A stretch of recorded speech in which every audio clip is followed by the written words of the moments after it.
안녕하세요. 법률사무소 별성의 최규민 변호사입니다. 텔레그램 N번방 사건으로 세간이 정말 시끌벅적합니다. N번방에 참여한 회원들이 최소 1만 명에서 최대 26만 명에 이를 수 있다고 하는데요. 오늘은 배우자가 N번방 회원이란 이유로 이혼 사유가 될까에 대해서 말씀드리겠습니다. 만약 아동 음란물을 제작한 N번방 운영자가 결혼을 한 유부남이었다면 어떨까요? 배우자가 이와 같이 중범죄를 저질렀다면 법원은 당연히 혼인을 계속하기 어려운 중대한 사유에 해당된다고 볼 것입니다. 그런데 문제는 N번방 운영자가 아니라 N번방에 참여한 회원들의 경우에도 이혼 사유가 될 수 있을지 여부입니다. 먼저 간단한 예시를 소개해 드릴게요. 배우자가 경범죄나 가벼운 벌금형 정도를 선고받았다면 어떨까요? 남자들의 경우 동원 예비군 훈련을 불참할 경우 고발을 당해서 벌금형을 선고받기도 하거든요. 운전을 하다가 부주의로 업무상 과실치상 범죄를 저지르기도 하는데 이런 경우에도 형사처벌을 받을 수 있고요. 제가 계속 말씀드리는 건데 법원은 혼인을 계속하기 어려운 중대한 사유를 상당히 엄격하게 보고 있다고 했잖아요. 방금 말씀드린 경우라면 대부분의 경우 이혼 사유가 되지 않을 겁니다. 과실범이나 가벼운 벌금형을 받았다고 범죄자가 아닌 것은 아니지만 이로 인하여 부부 사이의 신뢰관계가 훼손되었다고 볼 수는 없거든요.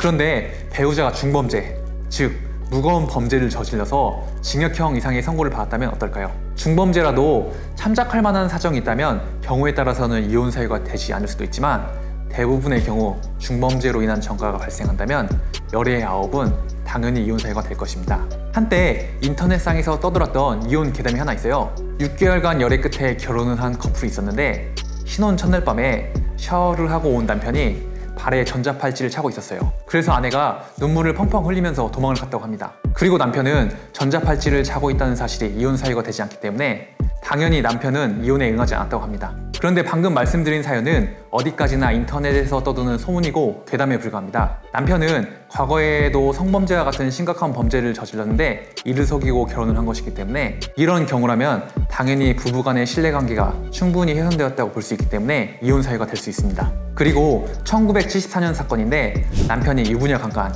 현금 강치라는 파렴치 범죄로 4년 이상의 장기 복역형을 선고받았다면 이 역시 혼인을 계속하기 어려운 중대한 사유가 있을 때 해당한다고 보았어요. 그 시기에도 파렴치 범죄는 충분히 이혼 사유가 될 수 있다고 보고 있었어요. 그럼 N번방 회원들의 경우는 어떨까요? 아직 수사 초기 단계이기 때문에 N번방 회원들이 어떠한 죄명으로 처벌을 받게 될지는 정확히 알 수 없습니다. 그러나 N번방 회원들은 불법 영상물을 단순히 시청만 한 것이 아니라 자신들의 성적 취향에 부합하는 영상을 제작시키기 위해서 비용을 지불한 것이고 영상 제작자들은 그 취향에 맞는 영상을 제작하였기 때문에 N번방에 참여한 회원들의 처벌이 가볍게 끝나지는 않을 것 같습니다. 그리고 그 범죄 내용도 상당히 저질적이기 때문에 파렴치 범죄로서 충분한 이혼 사유가 될 수 있을 것 같습니다. 그런데 N번방 회원에도 등급이 있었어요. 돈을 지불하고 참여한 유료 회원도 있고 단순히 방에 참여해서 영상을 시청만 한 일반 회원도 있었고요. 만약 일반 회원도 형사처벌을 받게 된다면 이혼 사유가 될 수 있습니다. 그런데 문제는